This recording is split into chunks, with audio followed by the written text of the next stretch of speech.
welcome defending champion Justin Thomas back to the RBC Heritage. Justin, you just wrapped up the traditional opening ceremony out on 18 with the cannon. How was that experience for you as the reigning champ? It was cool. Same thing I'm sure everybody says. It was very loud and scared me pretty bad.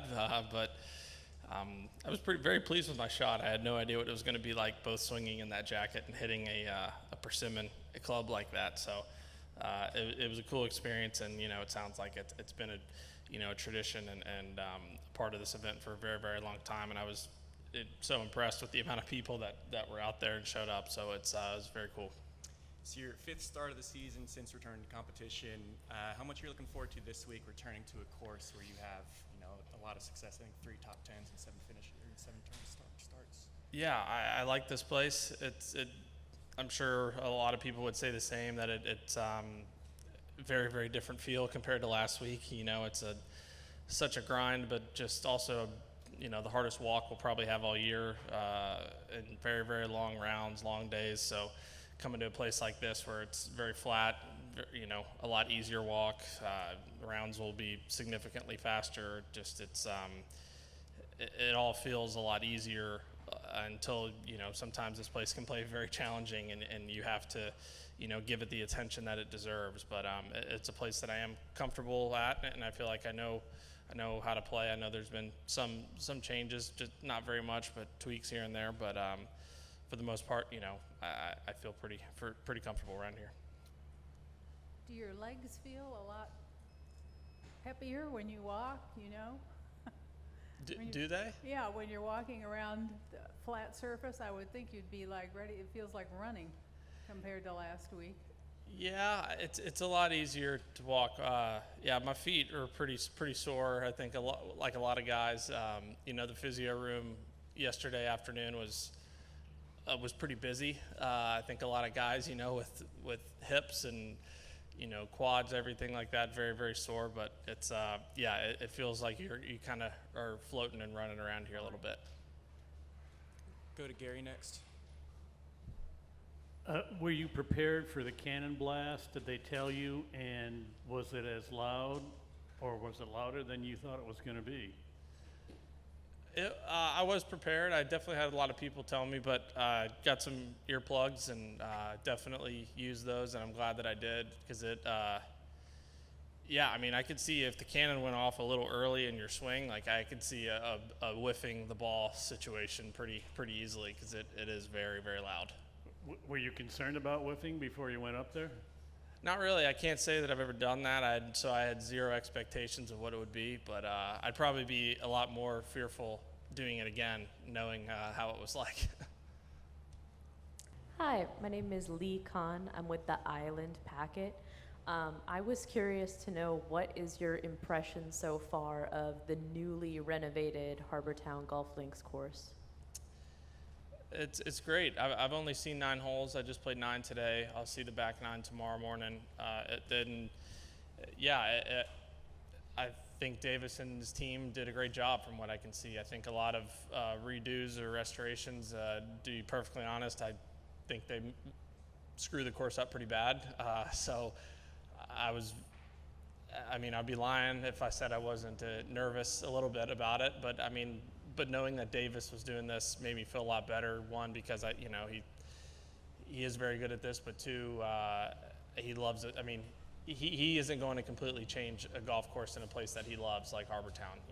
He's won here 5 times, and this golf course and golf tournament's been great to him. So anything that he was changing or doing was gonna be very minor and for the better, because a lot of what makes Harbour Town what it is, you need to keep, and that's the dog legs, the small greens, the trees where they are. So from what I've seen so far, it is very, very subtle tweaks. You had a really hard week last week, and a lot of times players like to come here and decompress and relax with their families and go to the beach and things like that. Do you have any favorite activities on Hilton Head Island, or are you new enough to it that you haven't figured them out yet? I'm probably not new enough to Hilton Island, but I'm new enough to the having a child situation. I mean, Molly's almost a year and a half, but last year was our first year having her here, and she was so young. But it'll be different this year. She's running around, she's doing more. So I mean, hopefully we'll get some time to go to the beach, especially with how nice the weather is. I remember we actually did that Sunday morning last year before the final round. We all went to the beach and let her play in the water, stuff like that. So yeah, it's we'll definitely find some time. I'm sure my wife's probably doing plenty with her and some of the other wives and kids as well, but definitely find some stuff to do. All right, we'll come right down here to Tessa for the final Hey, question. Justin. Can you talk a bit about the 14th hole and like the way it's so tough? Mm-hmm. You could just talk Yeah. a bit about that. 14's a brutal hole. It's it's a hole that you feel like you just have to step up and hit a good golf shot. You don't really have a bailout. It's not like if you're uncomfortable or don't have the right club, you can just bail out left of the green and feel like you can have an easy up and down. There's trees lurking over there to where your ball just as easily could hit a tree and go in the water or go out of bounds, or it's a very difficult up and down sometimes from over there. And then you also add in one of the toughest factors about this place is the wind. With it being so tree lined, the wind just goes everywhere. It kind of will get down in the trees and it just swirls. It's supposed to be one direction, and you're looking the pin going another direction, and you're feeling it on the green going, or on the tee going another direction, and you're sitting there trying to figure out how far to hit it and what shot to hit when you have to be so precise with your distance and your accuracy. It becomes very, very difficult. So it's just, it's what makes this place kind of what it is, and it's a very challenging hole. Do you feel like it's the toughest on tour? The toughest par 3 on tour? It can be. I would say as a whole, I don't think it is, but there's definitely a lot of other holes that I would choose to play before that one if I needed a par for my life, depending on it. All right, we'll get one final quick questions here. I guess kind of building on that, as the defending champion, what did you learn last year through your performance, specifically maybe on Thursday, that you can take into your approach this week? I think I did a great job last year of plotting my way around here and just my overall just strategy and execution. I mean, obviously I played really well, but I think that there's also a lot about this course of just knowing when it's time to attack, or maybe more so when it's not time to attack. And because this place can just, you stand on a tee and you feel like you should have a good chance at birdie, or you look at the scorecard and see the length of the hole and think you should make birdie, and you can just make bogey after bogey very, very quickly if you get complacent or lazy. So I think kind of sticking to a very, very good game plan and just kind of picking my spots when I need to, and being very patient. All right, thank you for the time, Justin. Thank Before you. we let you go, we'd like to invite the chef from Sea Pines Resort up here. The tradition of trying the cheeseburger. It's your own Sweet. recipe.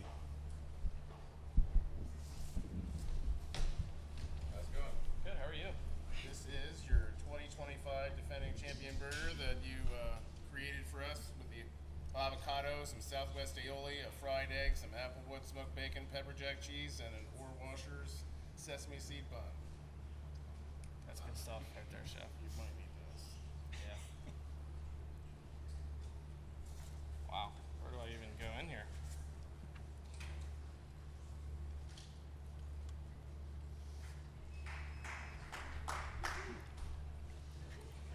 You got a good luck for you. Damn, that's nice.